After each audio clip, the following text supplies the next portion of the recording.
자, 이번 강의는 이제 이어서 저항으로 가봅니다. 저항, 영어로는 resistance 이렇게 얘기하고요.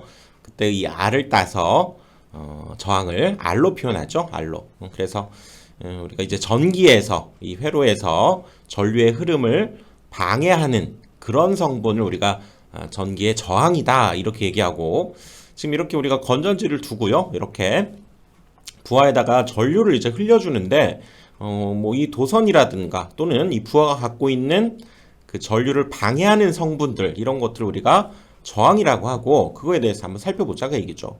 자, 이렇게 건전지를 달아서 전류를 흘려주게 되면 플러스에서 마이너스로 전류는 흐르고, 전자는 그쵸? 마이너스에서 플러스로, 오호, 얘는 굉장히 활발하게 잘 움직이고 있죠. 그런데 또는 뭐 이 도선이라든가 어떤 이런 부하죠. 부하에도 저항이라고 우리가 보기 때문에 그거에 따라서 전류의 흐름을 방해하는 성분들이 있는데, 다른 도선을 이렇게 달아두고 여기에 우리가 전류를 이렇게 흘려주면, 오호, 얘는 비교적 느리게 뭔가 흐름이 조금 전보다는 천천히 얘가 흐른다 라고 얘기할 수 있겠죠. 좀 전류의 흐름을 뭔가 방해하는 그런 요소들이 있다가 얘기지.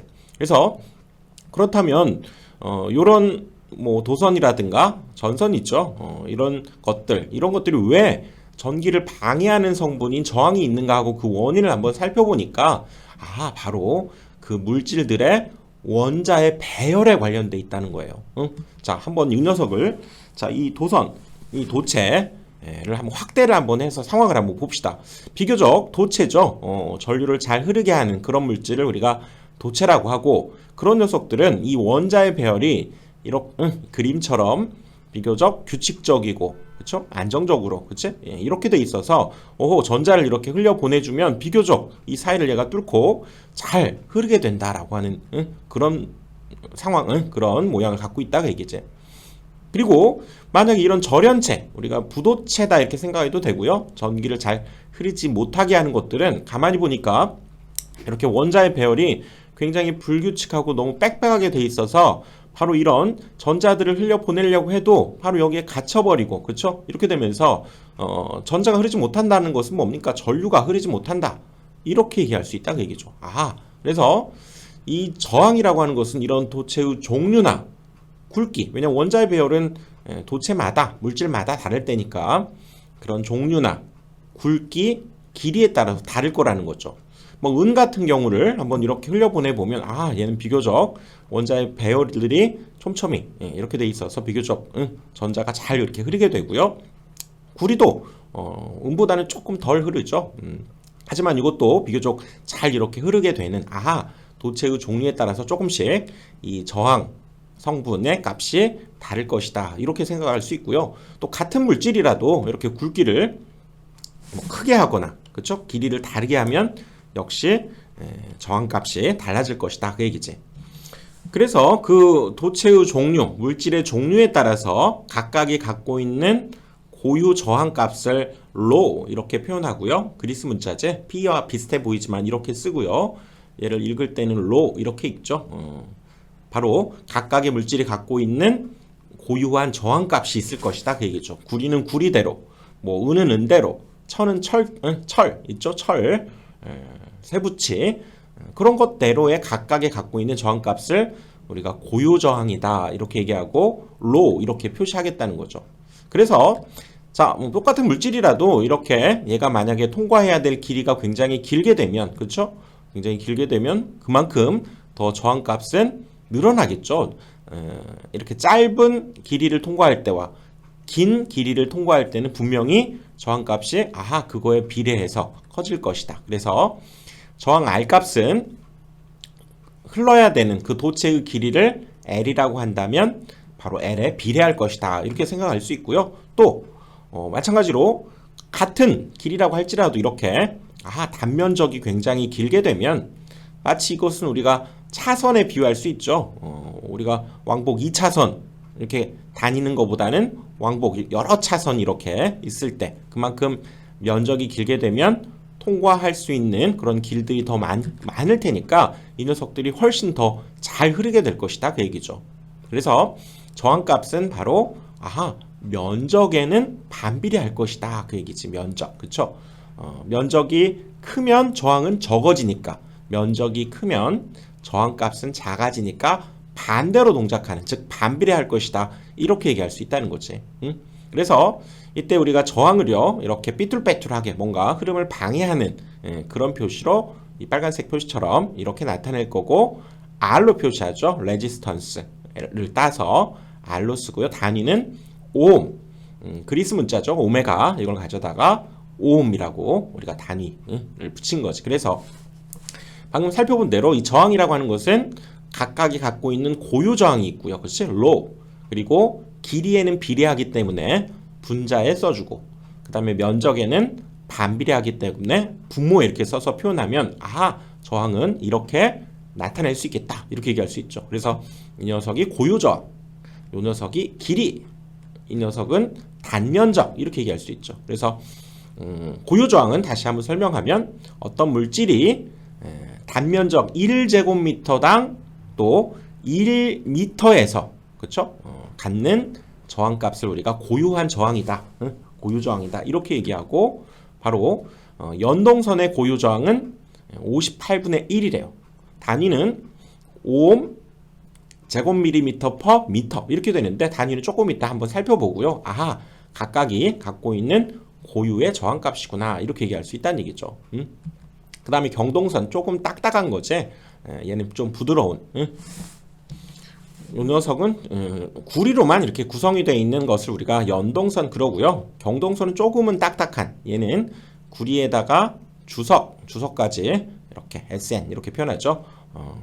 포함시킨 그런 동선을 고유저항은 얘는 55분의 1, 연동선은 58분의 1, 이 정도의 값을 갖게 된다, 그 얘기죠. 그래서 이 저항이라고 하는 것은 어떤 도체가 있을 때 당연히 그때의 길이에는 비례하고, 단면적은 여기를 칼로 이렇게 싹둑 잘랐을 때의, 그렇죠? 이 부분을 우리가 단면적, 이렇게 얘기하지.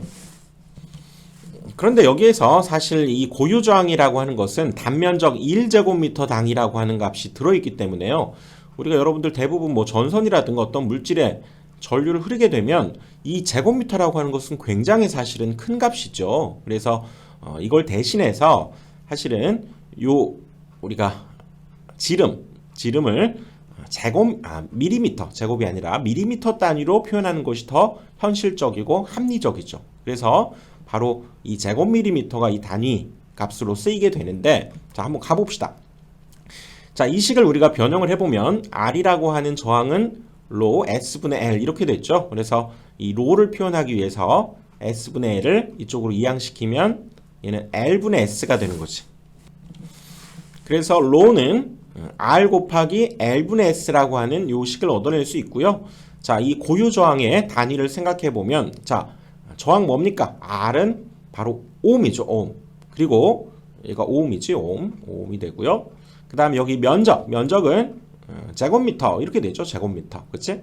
그 다음에 이 길이는 미터 이렇게 되기 때문에 요 두 녀석이 약분이 되면서, 그래서 이 고유 저항은 원칙적으로는 오음미터가 바로 원칙적인 단위인데요. 현실적인 단위는 이 넓이가 제곱미터 이런 걸 안 쓴다고 그랬죠. 그래서 현실적으로는 바로 제곱밀리미터를 쓰게 되고, 그쵸? 얘 대신에 제곱밀리미터를 쓰게 되고, 그리고 여기에는 그대로 미터가 오게 되는데, 지금 우리 여러분들 미터하고 제곱밀리미터, 자, 1미터는 몇 밀리미터입니까? 1미터는 바로 1000밀리미터 이렇게 됐죠. 즉 얘는 10의 세제곱밀리미터 이렇게 됐지. 그리고 이걸 우리가 제곱을 하게 되면요, 그쵸? 면적이니까 1제곱미터는 이거 역시 제곱을 하게 되니까 10의 6제곱 제곱밀리미터 이렇게 된다는 얘기지. 그리고 이걸 이제 역으로 생각을 해보면요, 1제곱밀리미터는 그러면 몇 제곱미터가 됩니까? 10의 6제곱이 이쪽으로 넘어가면서 10의 마이너스 6제곱 이렇게 넘어가면 됐죠. 그래서 이 녀석을 실제로 이제 제곱미터를 이용해서 단위를 쓰게 된다면, 그쵸? 오음미터가 되고, 거기 앞에는 바로 10의 마이너스 6제곱이 붙어야 된다는 거. 그걸 기억합시다. 이것도 마찬가지죠. 얘는 55분의 1 곱하기 10의 마이너스 6제곱에 오음미터. 요 녀석을 써도 된다 그 얘기죠. 마찬가지로 35분의 1에 10의 마이너스 6제곱 5m 이런 관계를 이용해서 이 단위도 생각해 봐야 된다 그 얘기지. 자, 이 값들은요, 이 고유저항은 우리가 또 전자계약에서도 또 다르게 되니까요. 거기서도 또 살펴볼 수 있게 되고요. 그 다음에 자, 이번에는 컨덕턴스로 갑니다. 컨덕턴스는 어떤 개념이냐? 바로 우리가 저항을 R이라고 했을 때 그 녀석의 역수 R분의 1 이것을 우리가 G라고 쓰고요. 이 녀석 그런 성분, 그런 전기적인 성분을 우리가 컨덕턴스다 이렇게 얘기한다는 거죠. 자, 저항은 전기를 우리가 방해하는 어떤 성분이었다면 그렇다면 얘는 그 녀석의 역수니까 뭡니까? 반대로 동작하는 거기 때문에 컨덕턴스는 오히려 전류를 잘 흐르게 하는, 그렇죠? 잘 흐르게 하는 그런 성분이다 이렇게 볼 수 있다 그 얘기지. 그러니까 컨덕턴스가 크다는 것은 전류가 잘 흐르게 된다 이렇게 얘기할 수 있다는 거죠. 저항은 저항값이 클수록 전류를 잘 못 흐르게 방해하는 거죠. 그거에 좀 반대되는 성분으로서 우리가 컨덕턴스 G 이렇게 쓰겠다는 거지. 그리고 단위도 우리가 저항의 단위를 오메가 이 문자를 쓰고 읽을 때는 오hm 이렇게 읽듯이요. 이 녀석의 어떤 반대되는 부분이다. 그래서 이 오메가 표시를 이렇게 뒤집은 거지. 뒤집은 거. 이렇게 반대로 뒤집어서 컨덕턴스의 단위는 이렇게 쓰고요. 이 녀석의 단위가 ohm이죠. ohm. 그래서 이 녀석도 이름을 이렇게 붙였어요. 뒤부터 시작해서 MHO를 썼어요. MHO 이렇게 쓰고 보니까 이 녀석은 모라고 읽으면 되겠다 그 얘기지. 그래서 이 녀석의 단위는 모다라고 얘기하겠다는 거죠. 오음의 역수 모가 이 녀석을 읽는 우리가 표현이 되겠다 그 얘기지. 그리고 또는 이 녀석을 S라고 쓰기도 하고요. 이것은 독일의 우리가 다국적 전기 전자 회사 있죠. 유명한데 지멘스라고 하는 그 회사 이름을 따서 여기 S다 이렇게도 쓰겠다는 거지. 그래서 컨덕턴스는 전류가 잘 흐르게 하는, 잘 통하게 하는 정도를 나타내는 값이다 이렇게 얘기할 수 있고, 나중에 이 녀석은 병렬 계산을 할 때 좀 편리하게 해보자라고 하는 의미로서 사실은 만들어낸 개념이다 그렇게 볼 수 있어요. 자, 뒤에서 또 한번 살펴봅시다. 자, 이번에는 도전율 또는 전도율이라고도 하고요. 도전율 우리가 얘는 바로 고유저항분의 1을 소문자 K 이렇게 쓰고요. 이 녀석이 고유한 저항값이다 그러면 그거의 역수를 취한 값이 바로 도전율. 그럼 얘는 전기가 잘 통하게 하는 그런 비율 이렇게도 볼 수 있겠죠. 고유저항은 전기가 잘 통하지 않는 개별값의 저항값이었죠. 그럴 때 그 역수를 우리가 도전율 또는 전도율이라고 하고 이렇게 표현한다 그 얘기죠. 그래서 우리가 로라고 하는 고유저항의 단위가 아까 근본적으로 뭐였습니까? 5ohm였죠. 5ohm 이렇게 됐고, 이 녀석을 이런 단위도 쓴다고 그랬지. 미터 단위를 제외하고 얘는 제곱밀리미터 퍼 미터 이렇게도 쓴다고 그랬죠. 그럴 때 요 둘의 관계 뭐야? 10의 6제곱이 바로 요 녀석과 이 값이 서로 같다 이렇게 얘기할 수 있다. 조금 전에 얘기했었죠. 그렇게 도전율의 단위도 그렇다면 이 녀석의 역수인 5m분의 1 이렇게 표현할 수 있게 되겠다 그 얘기죠. 그리고 이때 여기 5ohm분의 1은 뭐였습니까? 여기 5ohm분의 1은 얘로 써도 된다고 그랬죠. 이 녀석은 그렇다면 분자에는 모 퍼 미터 이렇게 단위를 쓸 수도 있겠다 그 얘기지. 그래서 이제 퍼센트 전도율이라고 하는 개념이 또 등장하는데요. 이 녀석은 우리가 연동, 사실상 순수한 구리다 이렇게 볼 수 있죠. 순수한 구리의 전도율을 100이라고 정해버린 거예요. 기준을 삼은 거지. 연동의 전도율을 100%라고 기준 삼고 비교한 퍼센트, 우리가 전도율을 우리가 퍼센트 전도율이다 이렇게 얘기하고요. 그럴 때 어떤 물질에 그러면 그때의 고유 저항은 그렇죠? 우리가 연동의 고유 저항 58분의 1에다가 바로 그 물질의 퍼센트 전도율분의 100 이걸 계산해 주면 바로 그 물질의 고유 저항을 알 수 있다 그 얘기라고요. 그래서 자, 예를 들어 보면 연동선은 방금 얘기한 대로 연동 같은 경우는 구리로만 구성이 돼 있는데 걔는 퍼센트 전도율 퍼센트 C라고 쓰고요. 이 녀석은 100이다 이렇게 정했다고 그랬죠. 이건 약속이에요. 절대값이 아니야. 이거는 상대적인 값이에요. 그래서 이 녀석의 그러면 고유저항은 58분의 1에 얘는 100분의 100이 되겠지. 100으로 정했으니까 이 값에다가 100을 집어넣어 보면 연동선의 고유저항은 58분의 1이 된다 그 얘기죠. 단위는 뭐라고요? 단위는 5옴 제곱밀리미터 퍼 미터 이렇게 된다고 그랬죠. 요거 그래서 58분의 1이 되고요. 그 다음에 경동선은 자 구리와 주석이 더해져서 조금 더해진 거지. 아주 소량이 있죠. 그러면서 조금은 딱딱하게 만들어낸 동선 이렇게 얘기할 수 있고 이 녀석의 퍼센트 전도율은 95래. 95. 그렇다면 이 경동선의 고유저항은 어떻게 계산하면 됩니까? 바로 이 값에다가 95를 집어넣자 그 얘기죠. 이 값에다가 그러면 로는 58분의 1에 95분의 100 이걸 계산해 보니까 얘는 그래서 55분의 1이 나왔구나 이렇게 얘기할 수 있고요. 그 다음 알루미늄선 같은 경우는 퍼센트 전도율이 얘는 61%라는 거죠. 동보다는 그쵸? 알루미늄이 상당히 낮네. 즉 전기를 조금 덜 흐르게 하죠.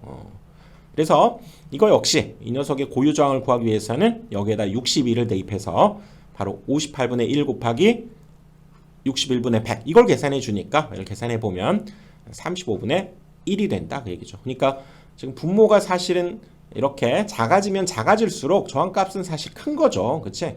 분모가 작으면 이 전체 값은 커지기 때문에 그쵸? 이 녀석이 비교적 저항값이 적은 거고 경동선 조금 커졌고요. 알루미늄선은 즉 저항값이 더 커졌다 이렇게 볼 수 있다 그 얘기지. 자 이번에는 이제 오음의 법칙으로 가서요. 오음의 법칙은 뭐 들어보신 적 있죠. 처음 전기를 이 자격증을 준비하시는 분들도 오음의 법칙은 아마 들어본 적이 있으실 거예요. 자 어떤 의미인가 한번 살펴보도록 합시다.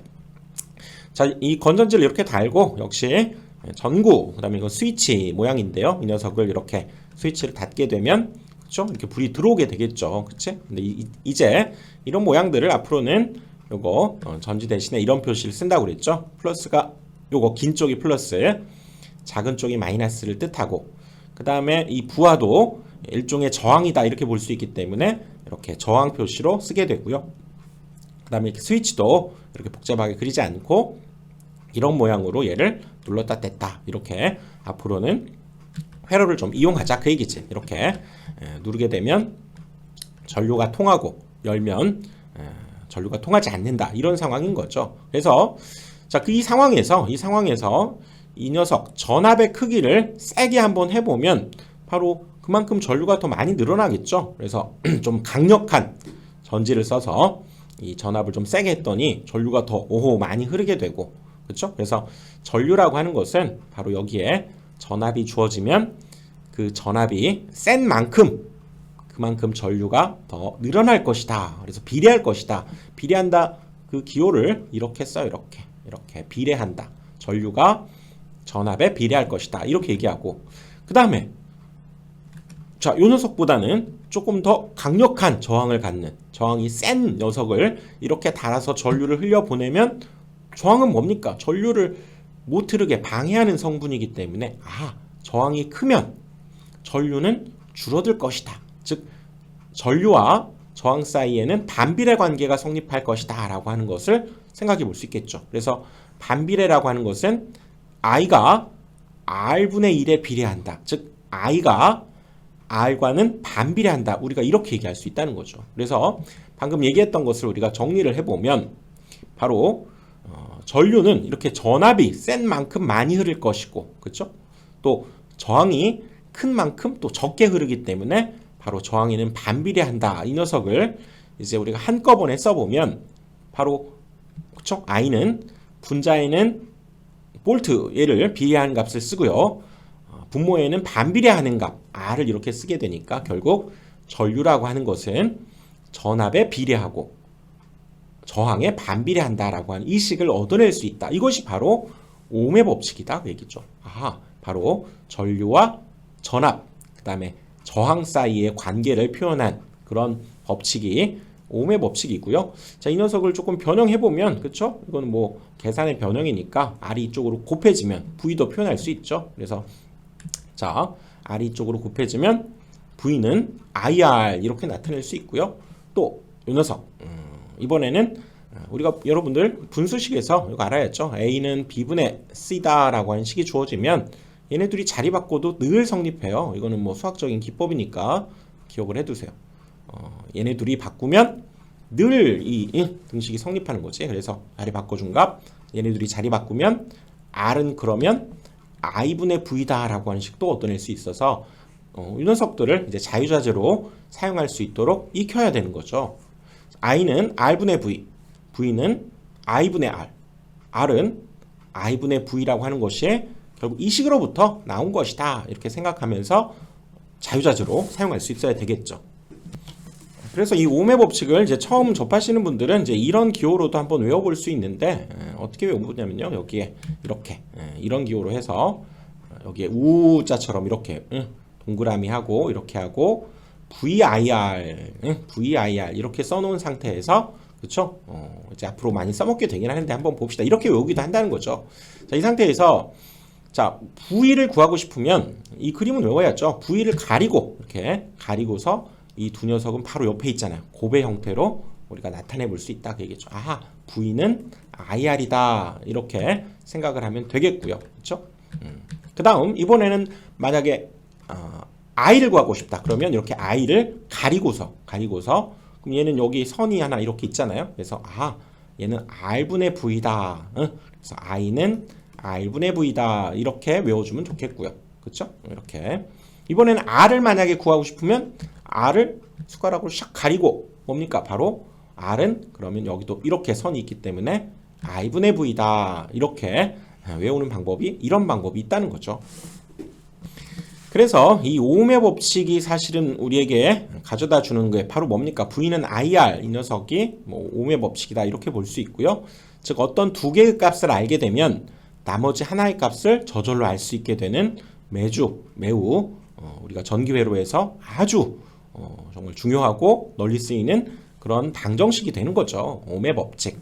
그래서 뭐 얘 두 개의 값을 알면 V를 알 수 있고 또 얘네 둘의 값을 알면 I를 알 수 있고 이런 성질을 우리가 이용해서 바로 전압, 전류, 그 다음에 저항 값들을 우리가 결정할 수 있는 그런 귀중한 식이 되겠다 그 얘기죠.